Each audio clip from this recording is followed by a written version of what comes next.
회원인 여러분 안녕하십니까? 한 주간의 PUBS 뉴스를 전해드리겠습니다. 먼저 첫 소식입니다. 최근 생명자원과학대학 학생회장이 다른 학우에게 언어폭력을 하고도 이 책임 회피를 하며 논란이 일어났습니다. 생자대 학생회는 본격적인 탄핵 작업에 착수했지만 실제 탄핵이 이루어지기는 쉽지 않을 것으로 보입니다. 서민경 기자의 보도입니다. 지난 4월 19일 우리 대학 익명 온라인 커뮤니티 에브리타임에 생자대 학생회장을 고발하는 글이 게시됐습니다. 익명의 작성자는 밀양 캠퍼스 학생회관의 노래방을 이용하던 중 생자대 학생회장에게 위협을 당했다고 말했습니다. 노래방 이용 시간을 연장하자 차례를 기다리던 생자대 학생회장이 욕설과 함께 에어컨을 강하게 쳤다는 겁니다. 해당 글이 화제가 되자 지난 4월 22일 생자대 학생회장은 에브리타임의 공식 사과문을 게재했습니다. 생자대 학생회장은 글을 통해 불순한 언행을 저지른 것은 분명한 잘못이지만 기물파손을 한 것은 사실이 아니라며 임기 동안 올바르지 못한 언행으로 불편함을 느끼신 학우분들께 사과드린다고 밝혔습니다. 논란이 사그라들지 않자 생자대 운영위원회는 생자대 학생회장의 탄핵을 추진하기로 했습니다. 이번 건을 제외하고도 여러 차례 생자대 학생회장과 관련한 논란이 있었기 때문입니다. 작성된 탄핵 소추안에는 해당 건을 포함해 언어폭력, 기물파손 시도 및 위협, 책임 회피 등이 담겼습니다. 현재 논란되는 상황은 언어폭력, 기물파손 시도 및 위협, 본인의 책임 회피, 탄핵 소추서에는 이 세 가지 내용들로 구성했습니다. 문제는 탄핵을 논하는 자리조차 구성되기 어렵단 겁니다. 생자대 학생회 측 제8조 2항에 따르면 정부 학생회장의 탄핵은 학생총회를 통해서만 가능합니다. 학생총회는 생자대 학생회의 최고 의결기구로 생자대 재학생의 4분의 1이 참여해야 하기 때문에 개회가 쉽지 않습니다. 특히 탄핵건을 논의할 때는 재학생 과반수의 참석과 참석 인원 3분의 2의 찬성이 필요합니다. 탄핵의 난항을 겪을 것으로 보이자 생자대 운영위원회는 새 측을 수정하겠다는 입장입니다. 학생총회가 아닌 대의원 총회만으로도 탄핵 논의가 가능하게 만든다는 겁니다.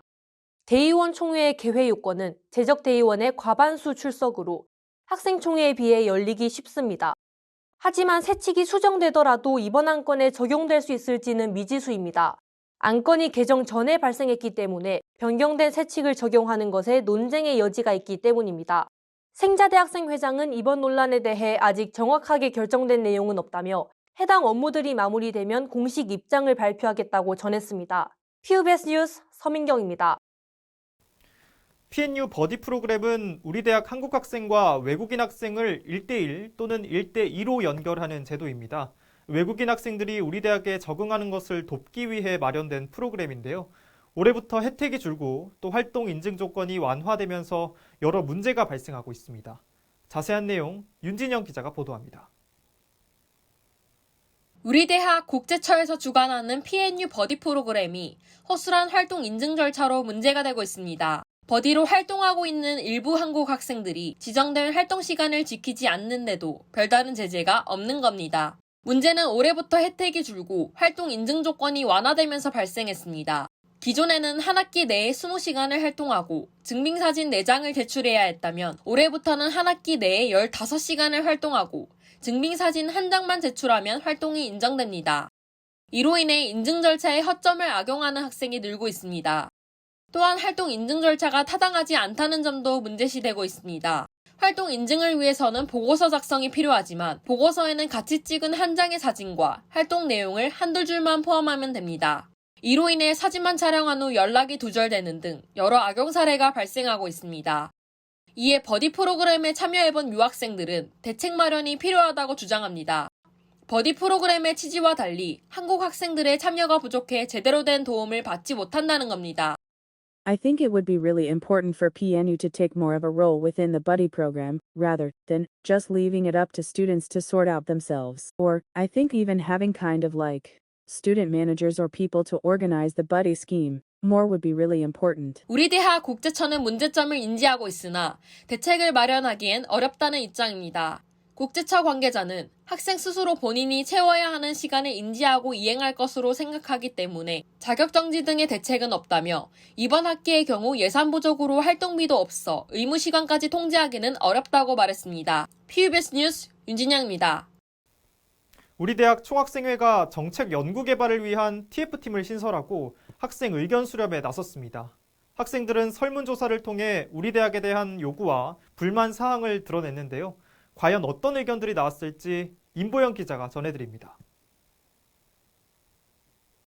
정책연구개발 TF팀은 지난 3월 30일부터 31일까지 우리 대학 재적생을 대상으로 부산대학교에 바란다 설문조사를 실시했습니다. 설문은 우리 대학 재적생 총 714명이 참여했고 학생들은 교육 유형에 가장 많은 답변을 남겼습니다. 교육 유형은 다시 9개 세부 유형으로 재분류됐으며 이 중 교육활동 지원의 항목이 가장 많았습니다. 재료비와 실습비가 많이 드는 학과의 경우 지원이 필요하다는 겁니다. 대학 시설 및 서비스에 대한 민원성 요구도 이어졌습니다. 시설과 일상생활, 대학생활원과 학생식당이 교육 유형의 뒤를 이었습니다. 해당 유형에서 대학생활원 의무식 강매 폐지와 휴게복지시설 설치 및 교내 와이파이의 속도 문제 등 다양한 불만이 제기됐습니다. 노후화된 시설에 대한 요구는 인문대학과 자연과학대학이 가장 많았습니다. 지난해부터 지속적으로 제기됐지만 완전히 해결되지 않은 문제도 있었습니다. 특히 순환버스 추가 증차 및 야간 운행 노선에 대한 요구가 많았습니다. 지난해까지 6대로 운영되던 버스가 올해 8대로 증차됐지만 여전히 부족하다는 겁니다. 도서관 자리 점검 문제 역시 1년 넘게 해결되지 않고 있습니다. 1인석은 졸업생과 휴학생이 독점하고 있다는 등의 불편함을 토로했습니다. 이번 설문을 진행한 정책연구개발 TF팀은 지난 3월 28일 신설됐습니다. 학생 의견을 반영한 정책을 만들어 학생 중심의 대학을 만드는 취지입니다. 저희 정책연구개발 TF팀은 대학 현장에 학우 여러분의 의견을 적극적으로 반영하여 학생 중심의 부산대학교를 만들기 위해 설립하였습니다. 저희 정책연구개발 TF팀은 사전에 진행한 설문조사 결과를 바탕으로 여러 개선 사항을 마련하고 있고 이 개선 사항을 적극적으로 반영하여 학생 여러분이 더욱 다니기 좋은 그리고 다니고 싶은 대학을 만들기 위해 최선을 다하겠습니다. PBS 뉴스 임보영입니다. 오는 5월 16일부터 18일까지 3일간 우리 대학 최대 축제인 대동제가 열립니다. e스포츠 대회, 동아리 공연, 초대 가수 공연 등 아주 많은 볼거리가 준비되어 있다고 하는데요. 저희 채널 PNU도 축제 기간 동안 부스를 운영합니다. 다양한 이벤트와 경품이 준비되어 있으니 많은 관심 부탁드립니다. PBS 뉴스, 저희가 준비한 소식은 여기까지입니다. 더 많은 소식은 채널 PNU 홈페이지와 유튜브 채널, 그리고 인스타그램에서 보실 수 있습니다. 시청해주신 효원인 여러분 고맙습니다.